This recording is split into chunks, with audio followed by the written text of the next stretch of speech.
औज़ुबिल्लाहिमिनश्शैतानिर्रजीम बिस्मिल्लाहिर्रहमानिर्रहीम। Welcome student in chemistry mystery with Amber Jan. Lecture शुरू करने से पहले आपसे वही रिक्वेस्ट, एक दफ़ा दरूद इब्राहीम ज़रूर पढ़ लीजिएगा। अब आज जो मैं आपके साथ टॉपिक लेकर आई हूँ वो है डिस्कवरी ऑफ न्यूट्रॉन्स पर। न्यूट्रॉन्स की डिस्कवरी है।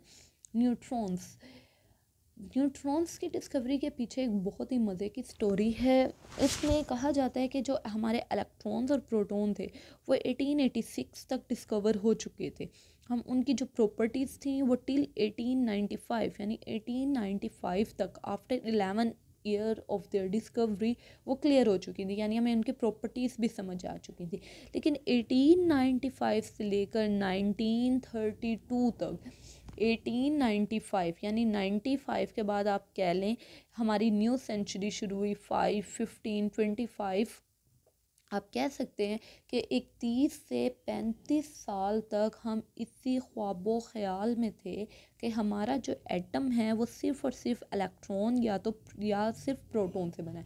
यानी हमारा जो एटॉमिक स्ट्रक्चर है वो सिर्फ इलेक्ट्रॉन्स पर या प्रोटॉन्स पर कंसिस्ट करता है। उसमें इलेक्ट्रॉन और प्रोटॉन के अलावा और कोई सब एटॉमिक पार्टिकल नहीं है।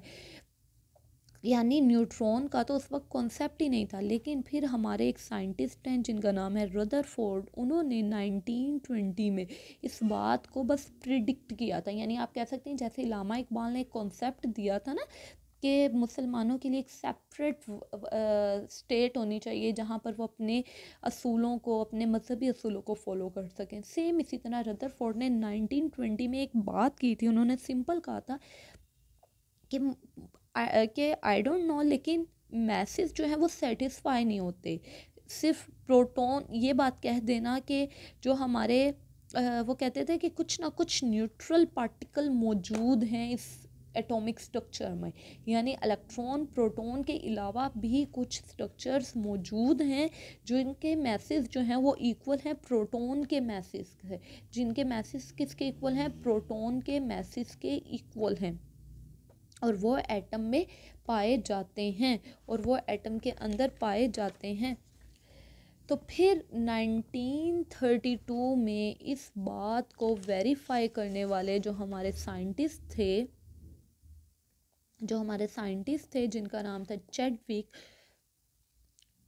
1932 यानी 1920 में जब रदरफोर्ड ये बात कर चुके थे, तो 1932 में चैडविक ने उस न्यूट्रल पार्टिकल को डिस्कवर किया, और उनकी इस डिस्कवरी पर उनको 1935 में नोबेल प्राइज़ से नवाजा गया। उन्होंने एक एक्सपेरिमेंट परफॉर्म किया था। उन्होंने प्लोनियम मेटल ली थी। प्लोनियम मेटल जो थी वो सोर्स थी अल्फ़ा पार्टिकल्स को प्रोड्यूस करने के लिए। आप सबको पता होगा अल्फ़ा पार्टिकल हम कहते हैं हीलियम के एटम को, जिसका एटॉमिक मास 4 और एटॉमिक नंबर 2 होता है, और उसको इस साइन के साथ डिनोट किया जाता है। तो हमने प्लोनियम मेटल ली, उसको लेड ब्लॉक पर रखा, जिसने क्या चीज़ प्रोड्यूस की है? Alpha particle. ये अल्फ़ा पार्टिकल को हमने टारगेट किया ब्रिलियम के ऊपर, यानी ब्रिलियम मेटल पर अटैक करवाया। जब इस पर अटैक करवाया गया तो कुछ रेडिएशंस एमिट हुई थी, जिनको हमारे चार्ज डिटेक्टर ने ज़ीरो पर शो किया कि दे हैव ज़ीरो चार्ज, यानी उनके ऊपर किसी किस्म का चार्ज नहीं है। ठीक है, उन रेडिएशंस को चैडविक ने नाम दिया था न्यूट्रॉन्स का। यहाँ पर मैंने उसकी एक केमिकल इक्वेशन भी लिखी हुई है कि हीलियम ने जब टारगेट किया ब्रिलियम पर, तो उसके रिजल्ट में क्या चीज़ बनी? कार्बन 12 और 6, और साथ ही साथ एक सब एटॉमिक पार्टिकल जिसका मास नंबर तो 1 था, but they have zero atomic number, zero, N1/0। फिर अब मूव करते हैं इसकी प्रॉपर्टीज़ की तरफ। तो यहाँ पर जब चैडविक ने इसको डिस्कवर कर लिया तो फिर इसकी प्रॉपर्टीज़ को स्टडी किया गया, तो देखा गया कि दे कैन जो फ्री न्यूट्रॉन है दे कैन डिके, ये डिके हो जाते हैं, और डिके होकर क्या क्या देते हैं? डिकम्पोज। डिके वर्ड डिकम्पोज से निकला हुआ है, लेकिन डिकम्पोज तो दूसरे मीनिंग में चला जाएगा ना। लेकिन यहाँ पर ये डिके होकर आपको क्या क्या देते हैं? प्रोटॉन देते हैं, इलेक्ट्रॉन देते हैं, और साथ ही साथ न्यूट्राइनो दे देते हैं, N00।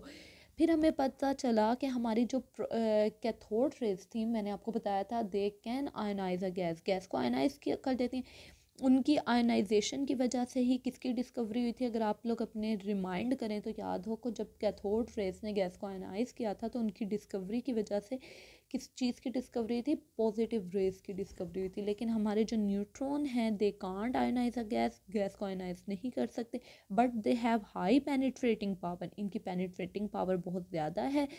ये एक्सपेल करवा लेते हैं प्रोटॉन को from paraffin, water, paper, cellulose, यानी आपको प्रोटॉन को एक्सपेल करवाना है तो ये न्यूट्रॉन्स यूज़ किए जा सकते हैं। न्यूट्रॉन्स जो होते हैं ये ट्रैवल करते हैं फास्ट स्पीड में भी और स्लो में भी। अगर ये मूव करे 1.2 mega electron volt, mega stand करता है 10⁻6 को, यानी अगर इनकी पावर जो है 10⁻6 इलेक्ट्रॉन वोल्ट जा रही है, 1.2 मेगा इलेक्ट्रॉन वोल्ट जा रही है, तो they are called the fast neutrons, उनको बोला जाता है फास्ट न्यूट्रॉन्स। और अगर ये 1 इलेक्ट्रॉन वोल्ट से मूव कर रहे हैं then they are called the slow electron.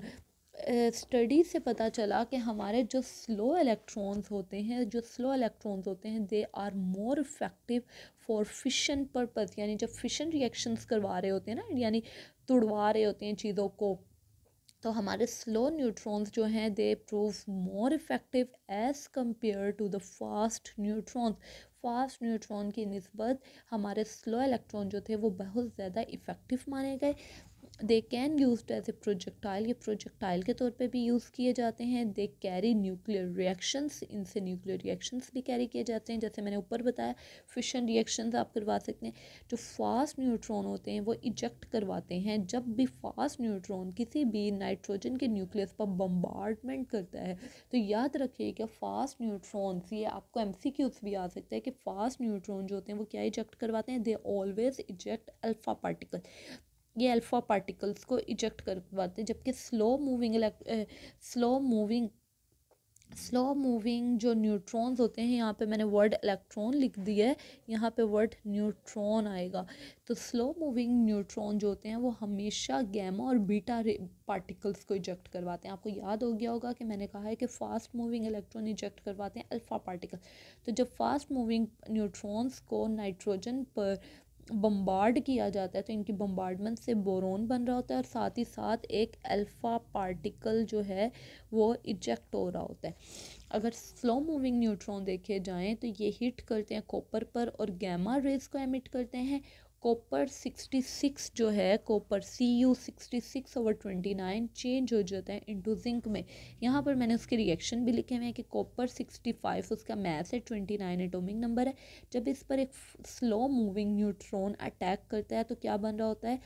Copper 66/22। आपने देखा इसके मैथ में 65 था पहले, अब 66 हो गया, यानी उसका एक यूनिट जो है वो बड़ा है। यानी इससे पता चला है कि न्यूट्रॉन्स जो होते हैं वो उनके मैथ नंबर को बढ़ाते हैं। जब भी रदरफोर्ड ने कहा था कुछ न्यूट्रल स्पीशीज़ हैं जिनके मैसेस जो हैं वो प्रोटॉन के मैस के इक्वल्स हैं। यही जो डिस्टर्बेंस थी इसने मजबूर किया था कि चेक किया जाए कि एटॉमिक स्ट्रक्चर में कोई और भी ऐसी स्पीशी है जो मैस बनाने में पार्टिसिपेट करती है, उसका मैस बनाती है। तो यहाँ पर हमारी इसी तरह गैमा रेडिएशंस निकली और जब 66/29 जिंक में कन्वर्ट हुआ तो साथ ही साथ एक इलेक्ट्रॉन ये यहाँ पर मिक्स हुआ हुआ आप लोगों को लग रहा होगा। यहाँ पर ये जो है ये इलेक्ट्रॉन है और साथ ही साथ इसके ऊपर ये ज़ीरो इसका चार्ज बना हुआ है, ठीक है, उसका चार्ज बना हुआ है। तो यहाँ पर एक इलेक्ट्रॉन निकल रहा है, 0 - 1 हो रहा है, जिसको हम कहते हैं बीटा पार्टिकल। इस इलेक्ट्रॉन को बोला जाता है बीटा पार्टिकल्स बोला जाता है। इनके जो न्यूट्रॉन्स के जो हैं वो इंटेंस बायोलॉजिकल इफ़ेक्ट हैं, यानी ये बायोलॉजिकल फील्ड में, इन मेडिकल फील्ड में इनके बहुत से यूजेस हैं। देखा गया है दे can use in the treatment of cancer, ये कैंसर के ट्रीटमेंट के लिए यूज़ किए जाते हैं, यूज़ किए जा सकते हैं और किए जा रहे हैं। तो यहाँ पर स्टूडेंट्स हमारी जो प्रॉपर्टीज़ थी न्यूट्रॉन से रेलिवेंट वो भी कंप्लीट हुए जाते हैं। उम्मीद करती हूँ आप लोगों को ये बहुत अच्छे से समझ आया होगा। अगर इसके रेलेवेंट आपने कुछ क्वेश्चन करने आप मुझे अपने कमेंट्स के थ्रू बता सकती हैं। इसको लाइक कीजिए, पसंद कीजिए और इसको मज़ीद आगे से आगे इसको बढ़ाइए। जब तक के लिए खुदा हाफिज़।